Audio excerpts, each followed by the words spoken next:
Hi, I'm Maddie Margarita, and good morning. It's Hump Day. You know what that means. It's time for the Southern California Hump Day book tour. It's brand spanking new, and we have a new guest every Wednesday who we turn our Facebook page over to for 10 minutes to introduce themselves, their work, and their books. And maybe even share a quick writing tip. So take a break, grab a cup of coffee, and enjoy. Today's guest is Naomi Hirahara. Naomi received her bachelor's degree in international relations from Stanford University and studied at the Inter-University Center for Advanced Japanese Language Studies in Tokyo. She also spent 3 months as a volunteer work camper in Ghana, West Africa. She was a reporter and editor of the Rafu Shimpo. Did I get that?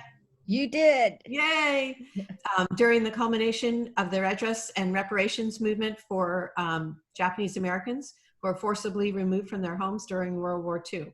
During her tenure as editor, the newspaper published a highly acclaimed interethnic relations series after the LA riots. In 1997, Naomi began to edit, publish, and write books. Summer of the Big Bocce was her first mystery. The book, a finalist for Barbara Kingsolver's Bellwether Prize, was also nominated for a Macavity Award. She has 6 more books in the Masarai series, and she has 2 books in her Officer Ellie Rush Bicycle Cop series, Murder on Bamboo Lane, which was winner of the T. Jefferson Parker Mystery Award, Engrave on Grand Avenue, and her new series, featuring Leilani Santiago, is also connected to the world of Ellie Rush. So I'm not going to talk any more about you, and I'm going to let you talk about you. And I'm going to turn the mic over to Naomi Hirahara.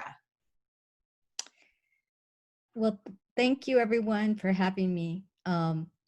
It's very appropriate that this is Hump Day and we have a camel as your logo.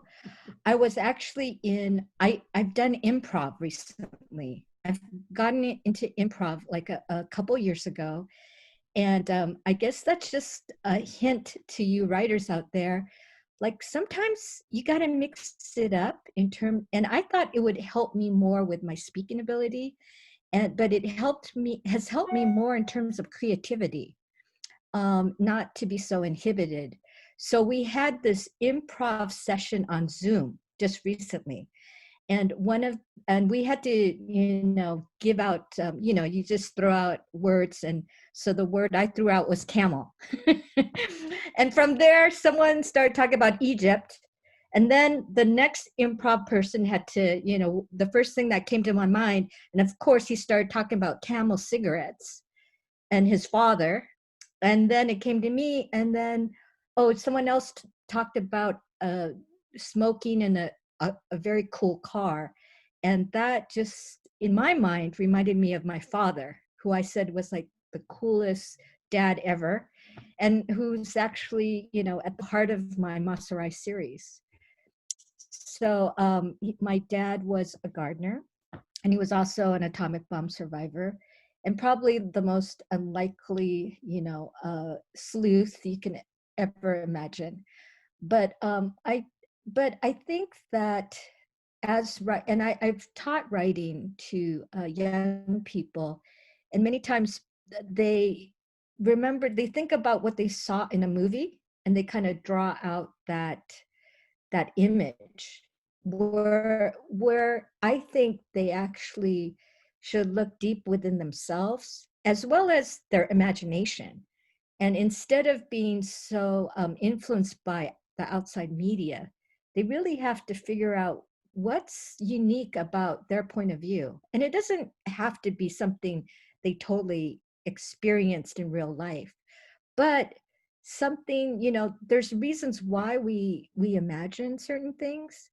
So, and that makes us unique. So we need to kind of pull that out. So that was my first sleuth, and many have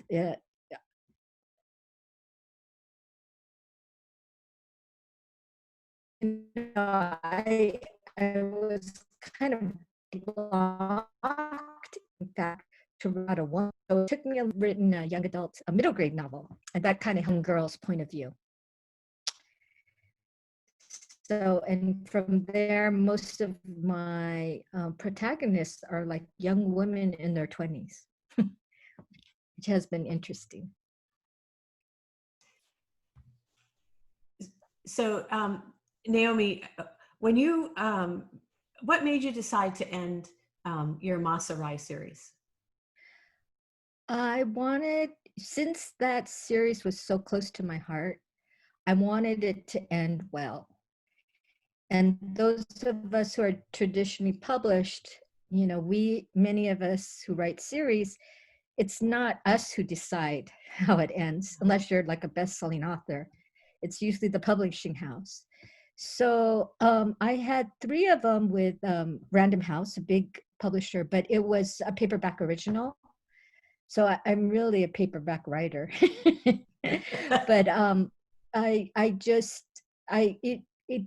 as time went on, it became clear to me that I would have to be very proactive if I wanted to end the series on my own terms. I mean, you could self-publish and totally decide, but since the Moss series had started in traditional, I had to end it in traditional. At least that's what I felt. So it actually, the series was, the 4th one was picked up by St. Martin's, and then the last, let's see, the last 3 were published by a local publisher, and they picked up my 4th one because St. Martin's had only published in hardcover. So I had to be kind of crafty to figure this all out.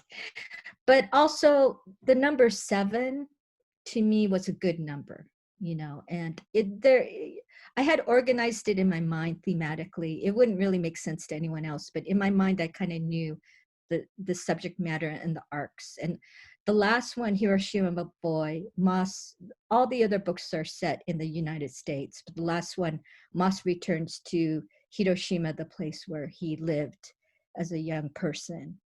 And so I knew that last book had to go there. Yeah.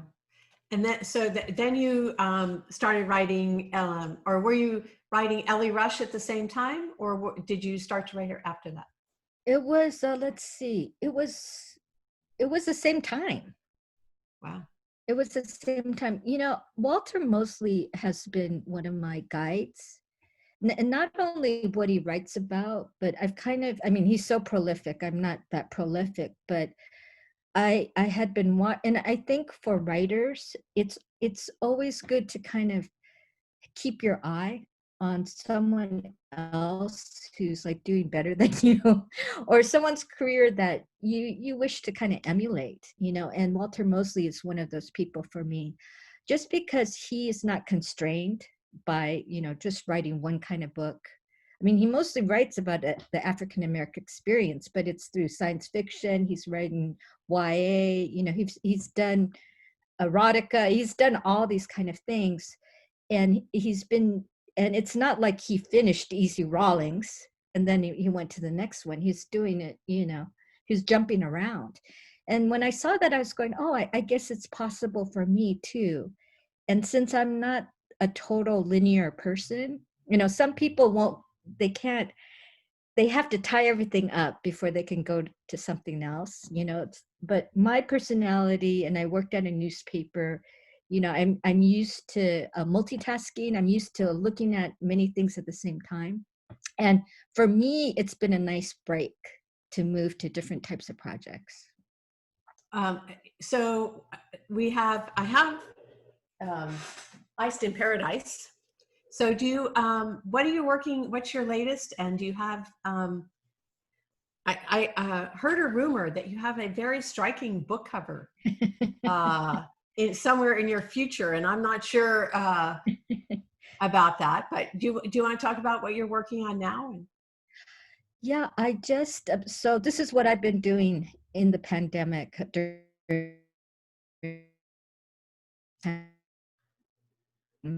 I had a book due like in May. I actually delivered in June, the beginning of June, so just recently.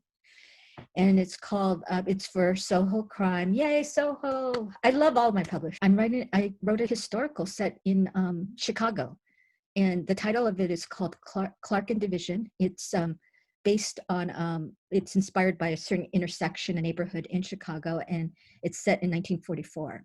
So I felt lucky that, one, I was writing a historical, because it's not, I wasn't working on a contemporary novel right now.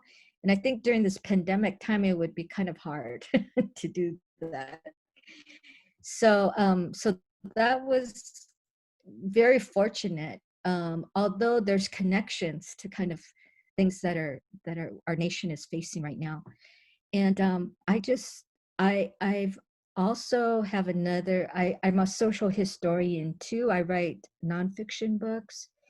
So it's been wonderful to kind of marry my two interests.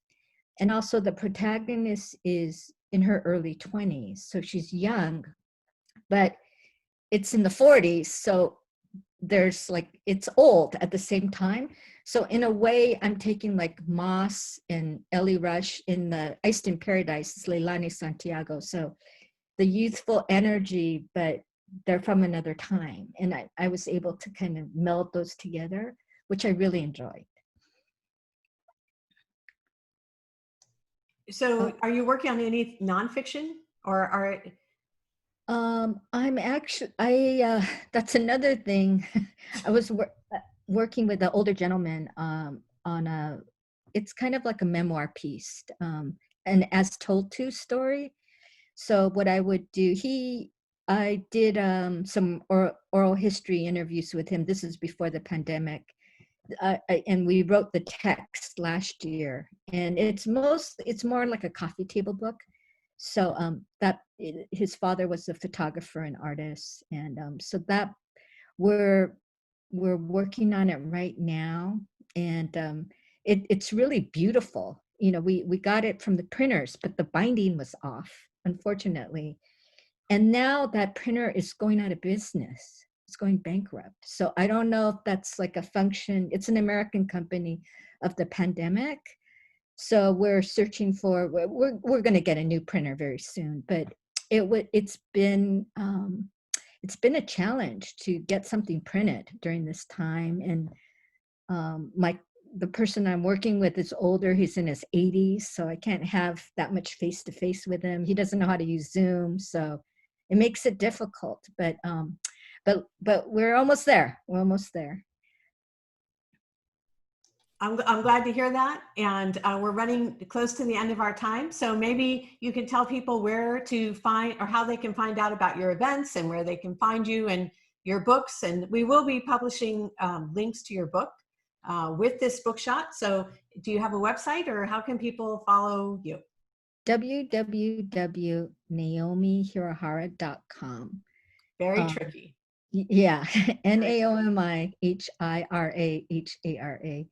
So yeah, that's the best place. And there's links. I have a Facebook author page that has my writery kind of things. I have a newsletter though, so please, and I'm going to be sending it out like on a monthly basis. And it's not just buy my books, but just talking about just certain observations at this time, you know, talking about writing. So yeah, that's the best place to go. All right, well, great. Naomi, thank you very much. I enjoyed it. I'm sure everyone else enjoyed it.